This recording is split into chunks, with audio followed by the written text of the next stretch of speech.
If you've been looking at when to take Social Security, you're probably hearing a lot of very strong opinions. And some people will say, always get it as early as you can. Others say it's almost always best to wait. But neither of those extremes or just simplified answers tells you what's best for your retirement, whether or not it makes sense to start at age 62. And I think the goal here is really to understand the trade offs because, like anything in life, there are pros and cons of claiming at age 62. And once you just accept that, then you can make your Social Security decision based on whatever's best for you. This really isn't a right or wrong decision. In fact, a lot of times I don't have strong feelings about what clients do. Sometimes I do, but there are plenty of other times when the actual Social Security claiming age is not going to meaningfully move the needle on somebody's retirement. So it really can be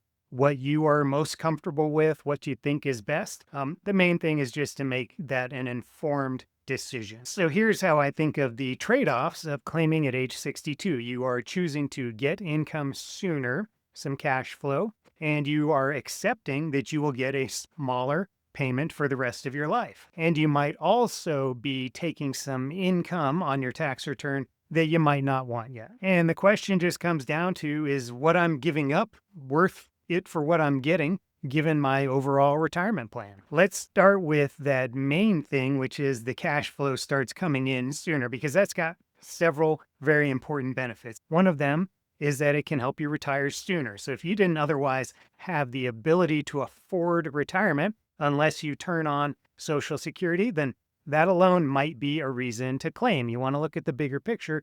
But yeah, if you can't otherwise retire, this makes it possible. Life is short.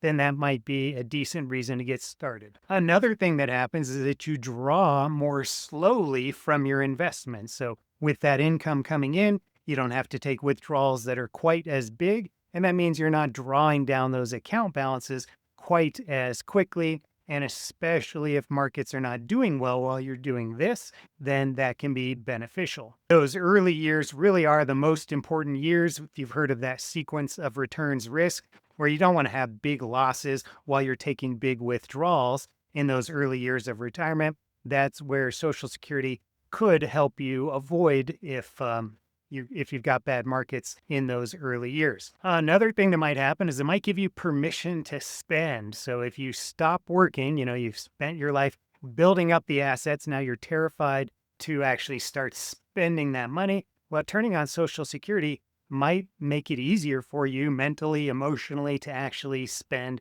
that money. And that's really important because these are your best years. So you're going to have that income coming in that looks and feels like your paycheck. It looks like it's somebody else's money because it's coming from an external source. You don't have to go into your accounts and make your accounts go down a little bit with every single withdrawal you take. That really might make it easier for you to enjoy your retirement years. Now, keep in mind when you claim Social Security at age 62, your benefit is generally reduced for the rest of your life. But reduced for life doesn't necessarily mean it's a bad thing or the wrong choice. You're getting that money for more years. You get more payments than you would otherwise get. And the main thing is, how does this fit into your big picture plan? A couple of things to think about here. One is longevity. That's probably the first that comes to mind, is that if you are going to live a long life, then it's generally thought that delaying would be better because, yes, if you claim at 62, you will preserve your assets during those early years of life. But if you end up living a very long life, it is possible that you would have done better, financially, just based on the numbers, if you had delayed. Another thing to think about is survivor benefits. And this is one that I think people often don't think about, but this is especially important if you are married, of course, and you are the higher earner or the worker in that household, because the surviving spouse, your spouse, may end up relying on your payment. So your choice of when to take Social Security isn't just about how much you'll get per month under your name, but it could also be what your surviving spouse will get for decades after you're gone. So it might make sense for at least one spouse to delay at least somewhat, and the other can maybe claim early at age 62, but you often have that higher earner delay claiming for a while, often until age 70, to maximize the potential survivor benefit. And that way, you have a split strategy where one of you is claiming early, getting cash flow coming into the household.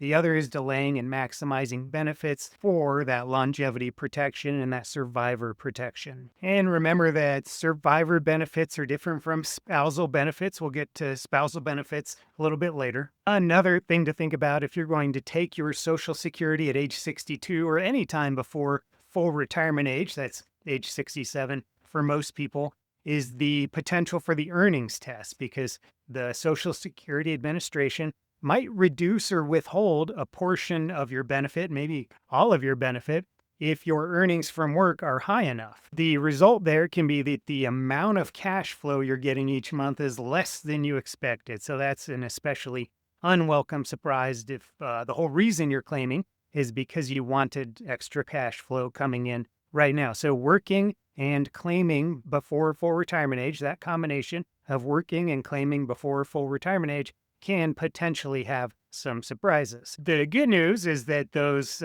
benefits aren't necessarily lost forever if they're withheld. What can happen is your benefit can eventually be recalculated and you may recoup all of that money over time. But that doesn't necessarily solve the issue if cash flow was your main goal. And, there can be some wrinkles here with your first rule of retirement. So if you are working and under full retirement age, I'd encourage you to look very closely at how that earnings test works. Now, working can also affect the taxation of your Social Security benefits. This isn't necessarily just related to claiming at age 62, but when you are getting Social Security, if that's your only source of income, you're generally not going to owe income tax on those benefits. But if you have other sources of income, for example, you're working, then in that case, it's possible for up to 85% of your Social Security benefit to be included in your taxable income. So it would go on your tax return as ordinary income. It doesn't mean that you're paying an 85% rate or anything like that. It's just that you may end up with, after taxes, less money to spend given the fact that that income is taxable for you. Speaking of taxes, once Social Security starts, that puts in a floor of income that you have to deal with. That might make it harder to do Roth conversions or take withdrawals from your pre-tax IRAs and 401ks in the lowest tax brackets. Once you start that income, if you do it at age 62, then from then on, you've got this floor in there and everything you take out is going to be above that. So if we go back to how up to 85% of your benefit could be included in your income, then you may just have this chunk of income sitting there every year that is in the way if you wanted to reduce the size of those pre-tax retirement accounts. And of course, doing that can help to minimize or just reduce the size of, let's say, your future required minimum distributions, or RMDs. So it's going to interfere with those strategies if you are taking Social Security income, making it so that you can't take quite as much without reaching the next tax bracket or going over an IRMAA threshold, a Medicare premium surcharge threshold. That means you have to pay a little bit extra each month for Medicare. All right, let's briefly talk about spousal benefits. This is a really important one. A lot of people think, I will start my Social Security at age 62, and then when my spouse claims later, or if I reach full retirement age later, then I will switch to my full benefit, or I'll get 50% of what my spouse is getting. And unfortunately, it doesn't work that way. Claiming early reduces what you get permanently, and it won't get reset just because your spouse claims or you reach full retirement age. I've got a complete video on this, a couple of them actually, so you can understand exactly how it works. But the gist is that if you claim early, you will never get up to 50% of your spouse's full retirement age benefit while you both are alive. And that's because your own benefit is permanently reduced. Then you might get a spousal benefit or a spousal top-off, whatever you want to call it, on top of that. and you might even get the full spousal top off, but your own benefit is still permanently reduced. Of course, if a spouse dies, then you could potentially switch to their full survivor benefit. So, your